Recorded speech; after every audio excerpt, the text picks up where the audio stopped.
The Daily Brad Devotions. Today's reflection with Pastor Jeff Eliscopides. Pastor, good morning. Happy Tuesday. Good morning, Ted. Good morning, Cha. Happy Tuesday. Good morning sa ating mga taga-subaybay. So Morning. nice to see your kagwapuhan ngayong Martes. Na-miss kahapon namin kasi yung pagmumukhang yan kahapon. Mataas ang MBPS ngayon, Cha. Oo, yan, I love it. Sobrang linaw mo. Sa sobrang linaw mo, parang kasama ka namin ngayon talaga dito sa booth. Thank you so much. At nakabalik na tayo. Minsan na kailan nami-miss din yung ating pagmumuka. Yes, busy dito ang aking partner. May tinitignan-tignan. Pero syempre, hindi magsisimula ang araw ng mga kapatid natin ngayong maulan-ulan na Tuesday morning hanggat hindi naririnig ang magandang balita galing sa'yo. Yes, happy viewing muna. Nagpapagaling ngayon sa Asian Hospital si Ampi Magay. We're praying for you na makarecover ka the soonest time possible, and I do believe may plano si Lord sa mga nangyari sa iyo. Sakto po ito, the God who provides ang ating topic.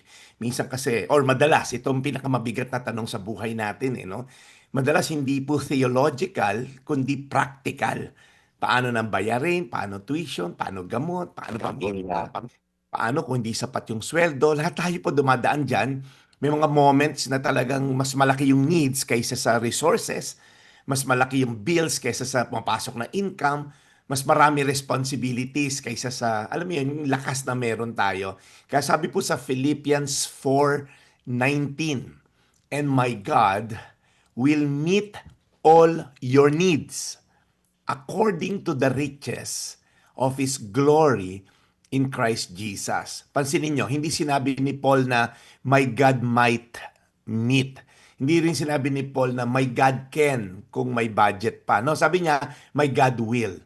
Alright? Kahapon po, nasettle na natin, God knows your needs. Ang promise ng verse, hindi tungkol sa luho, kundi sa needs.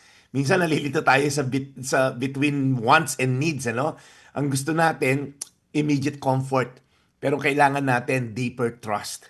Ang gusto natin, instant answer. Pero si Lord, may proseso minsan in providing us the resources that we need. Pangalawa, God provides from His riches, hindi po sa ating resources.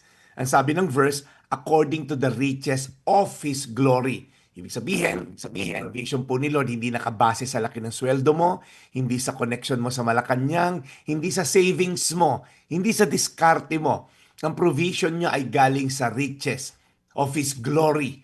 Kapag tao po, resources at ang resources, limitado.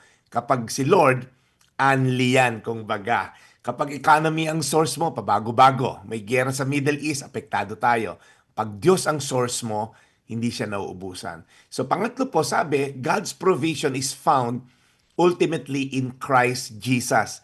Ang ending ng verse, mahalaga, sabi, in Christ Jesus. Hindi lang nagbibigay si Lord ng provision dito sa temporal na mundo, temporal na pangailangan. Ang pinakamalaking provision po, binigay ni Jesus.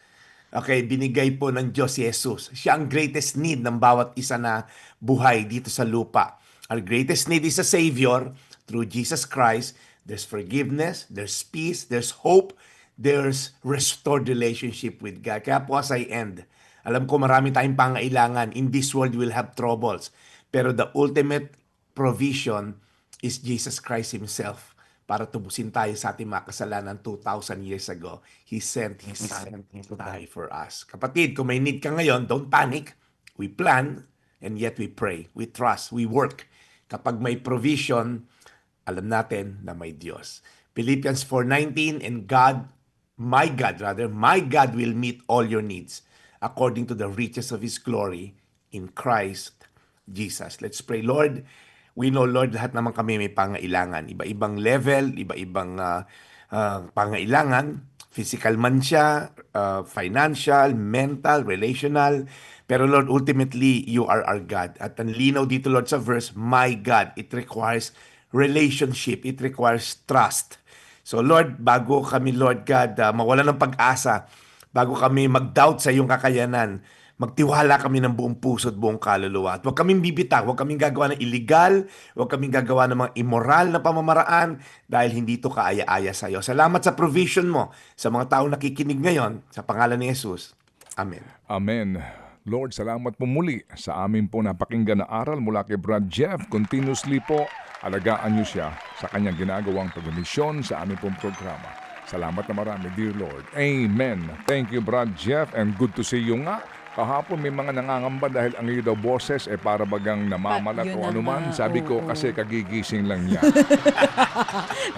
Napabalik mo sa kama. Opo. Oo. Balik ko. Sabi ko nga, Meron kasi tayong gawain sa Michigan.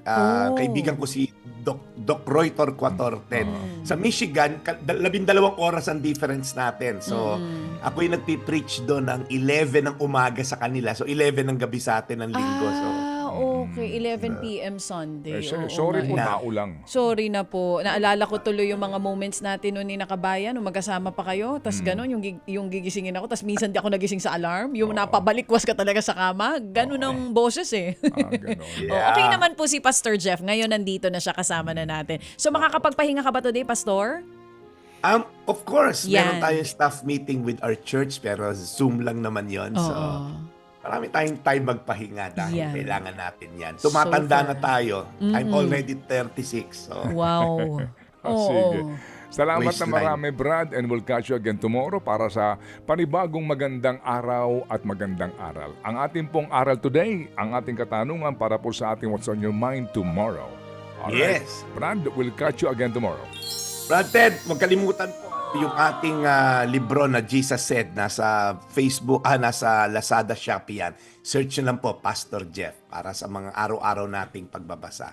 Magpapaalam na, Doc Roy Torquator, thank you again for inviting me sa inyong church. Ito po yung Daily Brad, your daily dose of inspiration. And serving the people indeed, Brad Jeff Eliscopides sa ating The Daily Brad. Mga kapatid, patuloy po kayong tumutok sa 105.9 True FM para sa totoong balita, impormasyon, music and entertainment. Mag-subscribe sa aming YouTube channel at podcast at sundan nyo kami sa Facebook, Instagram, X at TikTok sa True Network PH. Bisitahin din po ang aming official website, truefm.ph.